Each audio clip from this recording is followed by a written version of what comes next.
Wie üblich von iCarSoft kommt das Ganze in einer schönen Tasche.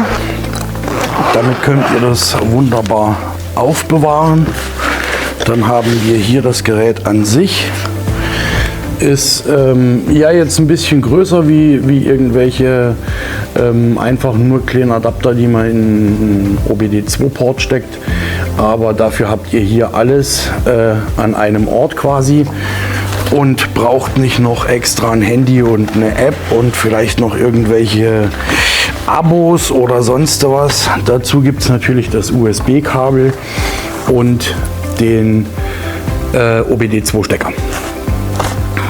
Was kann jetzt also das VAWS? Ihr habt hier installiert die